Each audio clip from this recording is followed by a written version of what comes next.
Today we're going to be walking through the build assembly of the Icon pergola that we have behind us right here.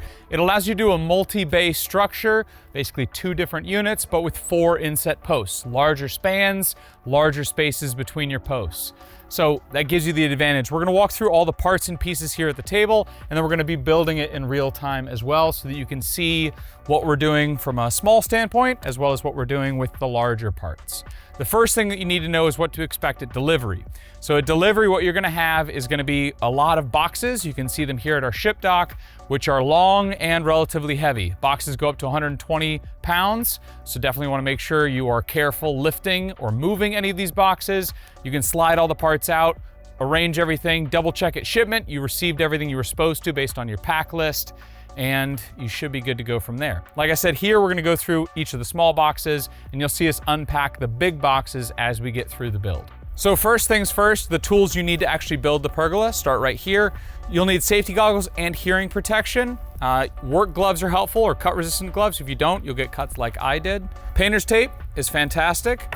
A 25-foot tape measure is great to have.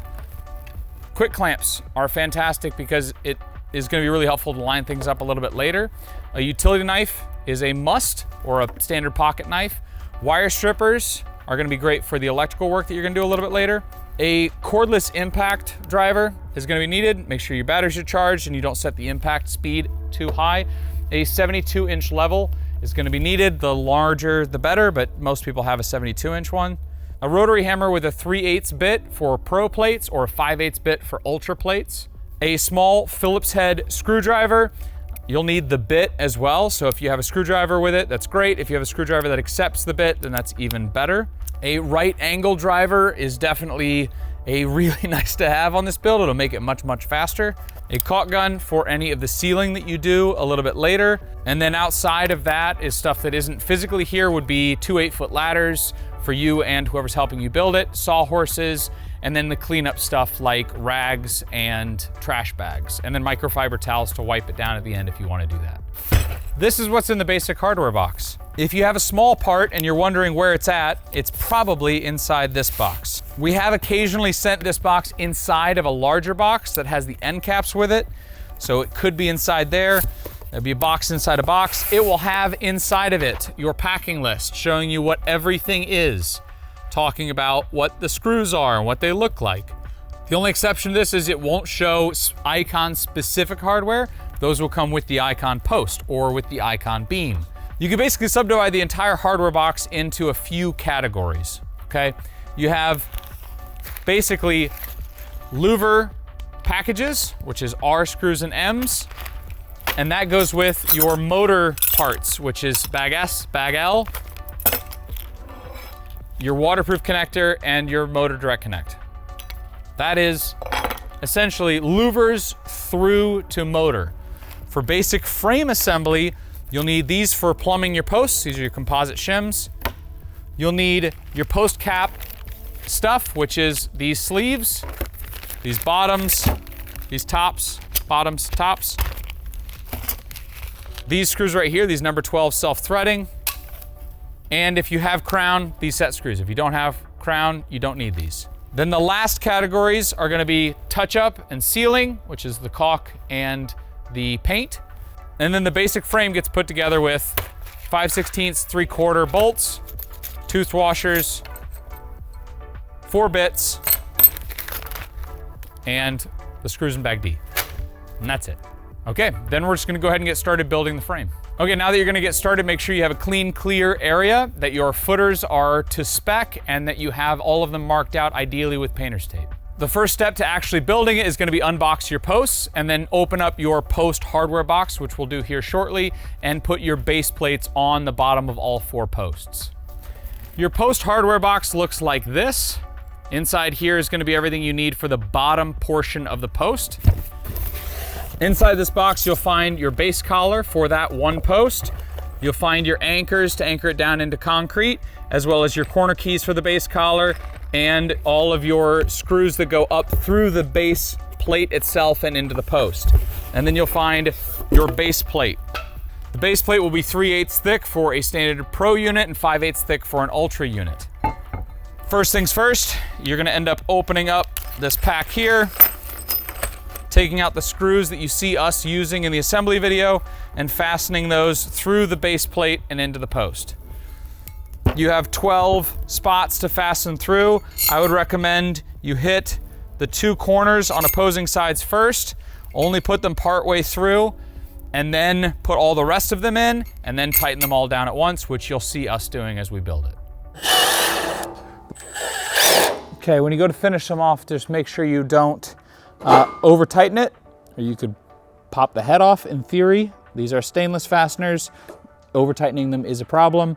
And also keep the bit fully seated in the head of the screw, otherwise you'll strip out the screw itself and then you will have a hard time getting it back out. You can have some vice grips nearby in case you accidentally do. Okay, now you're gonna anchor down your post, and so you're gonna put 1 anchor in 1 corner to start with. That way everything is somewhat solid. If you've squared everything, you can go ahead and anchor all the posts down, but I usually recommend to at least have 1 anchored down fully, so 1 in at least all of these. Make sure you use your shims if you need to shim up your post in order to get it roughly plumb. But the more you can get your posts in the right spot now, the better. If you can't, then go ahead and make sure that at least 1 is anchored off. The standard unit will have 3-inch anchors like this, and the Ultra will end up with 5-inch anchors. So make sure when you drill it out with your rotary hammer that you make sure you get the right depth. So your next step is gonna be just to lay out which post is gonna be your electric and which is gonna be your drainage. If you're gonna try and drain through one of those posts, it's difficult to drain out through these posts. Make sure you work with a salesman to know what you're planning for drainage. Easiest way to drain one of these units is gonna be a drain chain or a downspout separate from the post system itself. If you want to drain through a post, make sure you work with us to figure out what the feasibility looks like and how we can help you plan around that before you go to build it. In our case, our electric post is that front left post over there, and we'll run all our electric through there, which you'll see us do as we get going here. Okay, now remove the Icon plate off the top of each of those posts so you can get them ready to go. The plate here comes pre-attached. We already took it off, and you can see the slot at the top. This is what your beams slide into for the Icon build. The other side down there is gonna be flat cut. Okay, when you're laying everything out, if you haven't done it yet, just keep in mind you do have 2 different overhangs on an Icon, O1 and O2. O1 is the one you see visually right now, which is the one that's overhanging beyond the beam in each direction. And O2 is the overhang between the post and the edge of the unit, where the beam is still coming out and hanging underneath that unit. So O2 is over here, that little piece that's sticking out, and O1 is that really cool overhang on the front. Okay, so after we unwrap the beam, we have 2 sets of these. The beams look identical, so 4 total beams. We're gonna set the last 2 in the back. Those are not gonna run our electrical. We're gonna put our electrical up here so that you can see it. These 2 beams, because they don't get electrical and we're not running drainage through them, are just gonna go in as normal. We'll just slot them in place, make sure our overhang is what we want them to be, set our plate on top, and then screw through our plate into the beam, and then put our caps on the outside.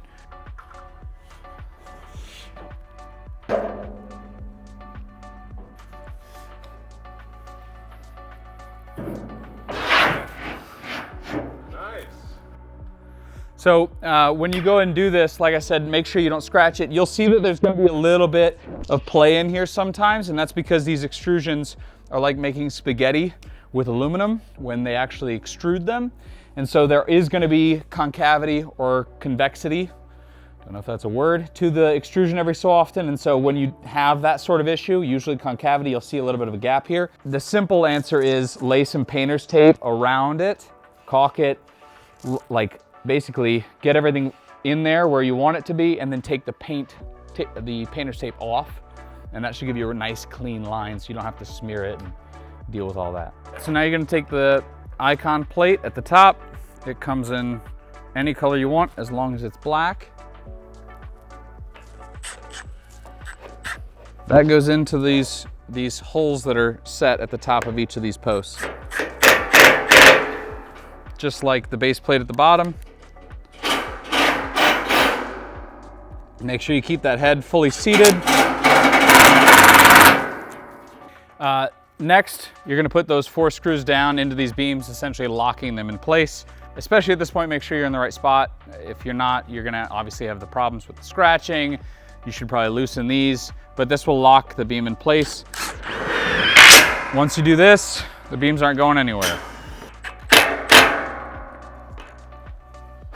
So once you have the plates on like this, beams aren't going anywhere, they're locked in place. We can put our frame on top. Next step is to run the electrical up through your post, so make sure you know which post you're using for electric, which we talked about earlier. Put all your wire down through the slot that you have. If you ordered a standard beam and didn't want the slot, you could drill out a hole like I did on this post down here. Throw the wire in there, and then tip the post up to get the wire out through the top. After you've fed that wire, make sure that you have a grommet placed, or before you feed that wire, so that you don't have any fraying of aluminum rubbing against that wire. Check with your local municipality and your code for the area to make sure you're doing everything up to code based on your voltage and what wire you're planning to run.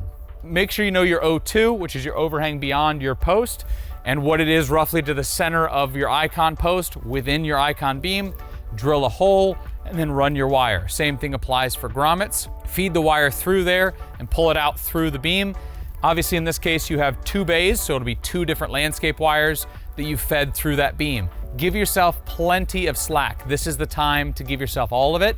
So I would feed all of the wire you possibly can through the bottom of the post, up, out through the post, up through the beam, and then out of that side of that beam. And that way all the landscape line is there.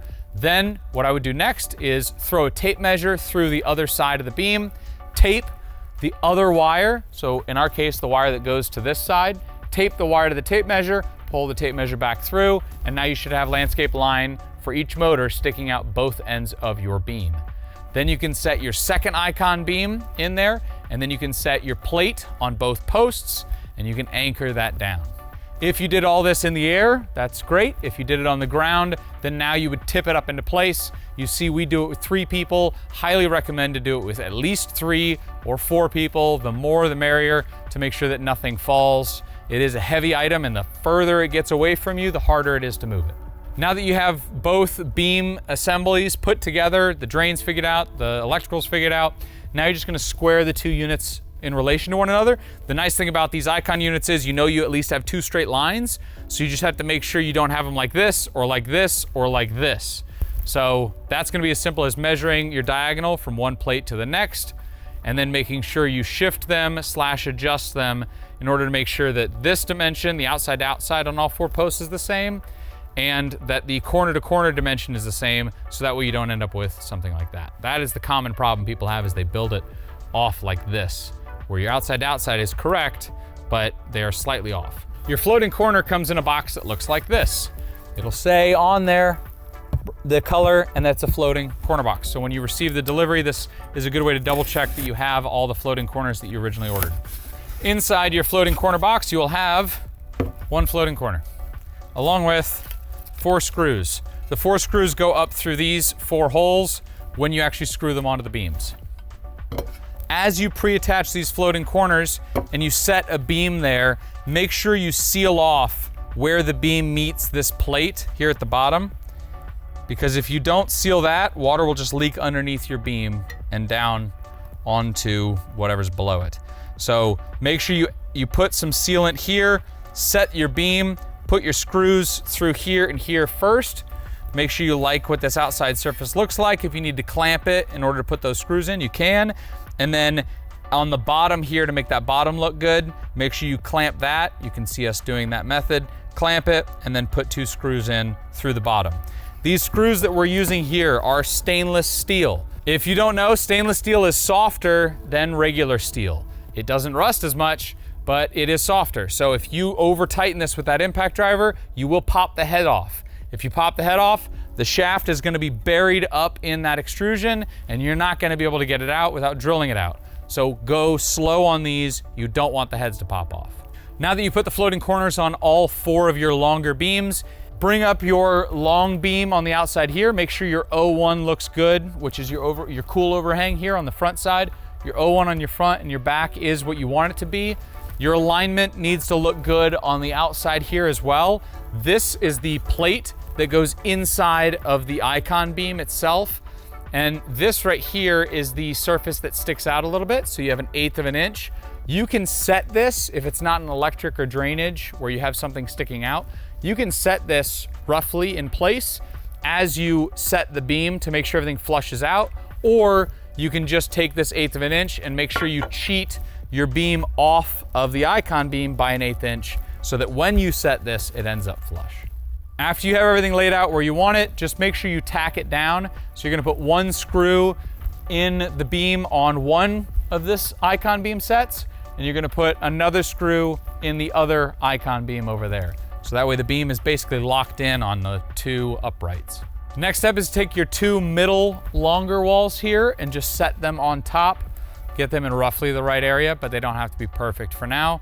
Okay, now bring up your last beam on the outside there and go ahead and tack it down the exact same way you did that first beam. So you're gonna make sure you like your O1, your overhang on this side and on that side. Make sure you flush it out to where that plate is in the right spot, and then go ahead and tack it down with two of those screws that came with the Icon post, those 5/16 stainless screws. Since you have everything now squared off to one another, you can fasten the whole thing down because you have something structural at the top that holds it together. You just now need to plumb everything. You have everything square already. I would just go ahead and start with one post and work from there, plumb everything and anchor it all down. Next, we're gonna bring up our short walls. So you're gonna bring up one on this side here, let's say. We start on that front left side. Make sure the overhang is roughly correct before you bring the beam up. Otherwise, you're gonna end up doing a lot of shifting it around. All right, so the next step is gonna be to install the post caps themselves. So everything comes separated. The post cap top looks like this. The post cap sleeves look like this. The sleeves go in front of the top, like so. And then you put in, these screws are run with 5/16 bit. Make sure you hold it because these will want to get squirrely on you and they'll want to spin away. And then you're gonna end up whacking your finger with it.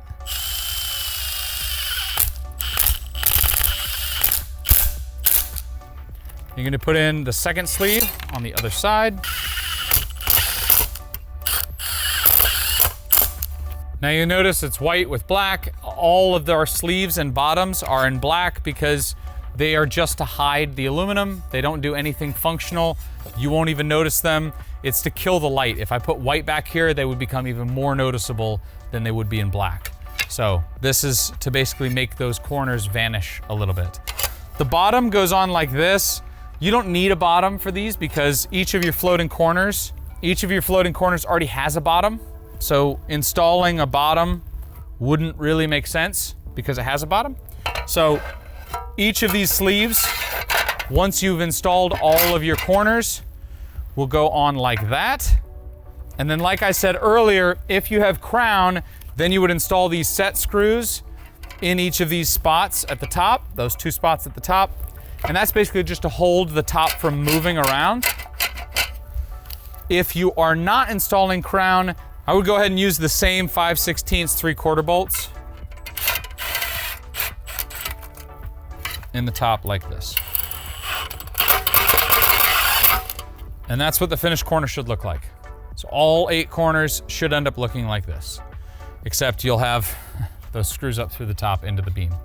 Now at this point, now that you have this basically assembled, you're gonna double check that you've already sealed everything. You should have already done it before you installed your cap. If you haven't, you might need to remove your cap and then make sure you seal everywhere where aluminum vertically is meeting aluminum horizontally. What do I mean by that? I mean underneath all of the beams, we already did that sealing, but everything where this nose ends up hitting the plate, you should seal right here. And then this whole leg here, this whole leg back in through here, all the way back in through this corner and all the way out to this side. So everything where this part is coming down onto this post, or this plate rather, you should definitely make sure you seal. And that is the finished corner. And that is the only thing that needs sealing on these units as well, which is fantastic. Your screws that you put through the gutter and into the Icon beam, I would go ahead and throw some caulk on those as well, just to make sure if you loosened them or stripped them or something went wrong, that you don't get any water beads that follow the threads. So I would definitely seal those as well. But outside of that, your sealing should be done. Your post cap plates and tops should all be put in. Okay, so you have your whole frame built and you have everything sealed and you have the post cap tops in place. The last thing you need to do is put on your plates we talked about earlier. So if you have electrical or drainage, now's the time to finish those off. If you're running just electrical, now you would drill your hole, as you see me doing here, through the gutter and through the beam. Put your grommet on before if you have to, or otherwise put the wire up through the unit and then put the grommet on. I tend to do wire first and then the grommet. Make sure you don't fray it. Pull as much line as you can out until it reaches roughly, 3/4 of the way down the unit, depending on where you're placing your motor. And then once you have all that pulled through, you should have no excess wire. Your beam openings should be totally clear. So you can go ahead and seal around the outside of this plate here and then stick it on to the outsides of each of your Icon beams. This also only comes in black because we primarily sell black and bronze units and we think of it as an accent. Same with the Icon plates, only come in black. If you really don't like it and want it in your color, that's why we have this included with every unit. Just go ahead and touch it up, make it look the same color. It should be a pretty tight fit, so it shouldn't go on there with too much trouble, but then the caulk is basically to help keep it on or glue it essentially in place. So your next step, now that you have the frame totally assembled and ready to go, is to put on your base collar. This is the decorative collar that goes to the bottom of each of your posts. You don't have to install the base collar, but we think it adds something to each of the units. So the base collar assembly comes in 4 pieces.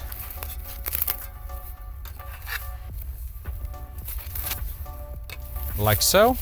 You're going to pre-assemble the corner keys onto 2 of these. So 2 will receive nothing, and 2 will receive all of these corners. There are 2 per side per piece. Easiest way to do this is just to brace it with something and then hit it with a dead blow.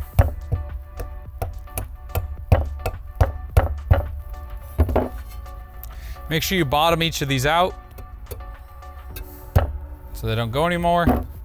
So 2 with keys, 2 with none. You're gonna take each of the 2 that have no keys and place them on one of them.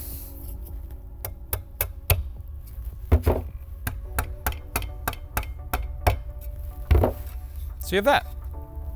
You're gonna slide that on one of your posts until you have it where you want it. And then you go ahead and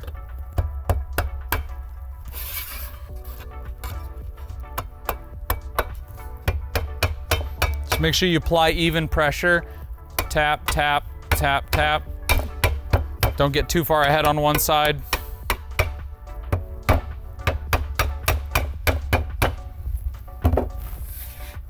Done.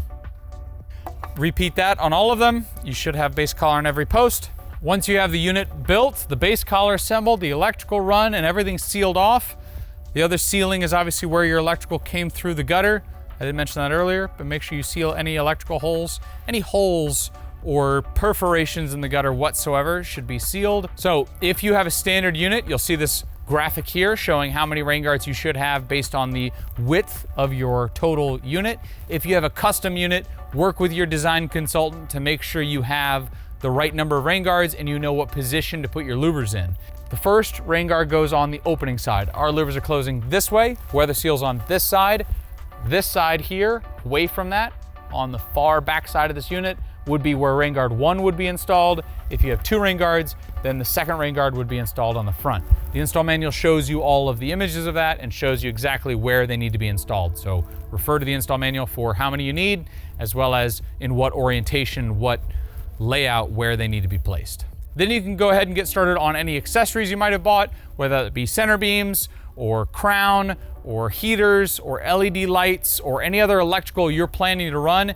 If you're doing drop shades, I would make sure you run your electrical now and potentially even install your drop shades now before you put your louvers in, because again, the more you can get done before those louvers are in, the easier it's going to be for you to access any wiring or anything inside or around the gutters. Once you put those louvers in, accessing the gutters becomes almost impossible. So please make sure you have all that done, then go ahead and set your louvers. When we run our louvers, we just go ahead and put the end caps on all of them, bring them over, set them on top, find your louver position, make sure you get everything squared away where you want it, anchor it down, find the right spacing from first louver to last louver, put your link bar on, put your motor direct connect on, hook all your motor up, run your electrical, wire your motor together, and then open and close it. And that'll be in a separate, full extended part where you can watch every detail of how to install the louvers in a different video that we have linked right here. So that has been building the Icon beam from us here at the Luxury Pergola. Hopefully this has been helpful. And then if you're installing one, you enjoy it for the rest of your life. If you're considering buying one, hopefully this has made it a little bit easier, a little less scary to get a really cool look and large spans with a different configuration. So hopefully this has been informative from that standpoint. If you guys are considering buying one, please reach out to our design consultant team at theluxurypergola.com. We have all our links down below. We'd be happy to help you with your project. This has been Harrison. Thanks for watching.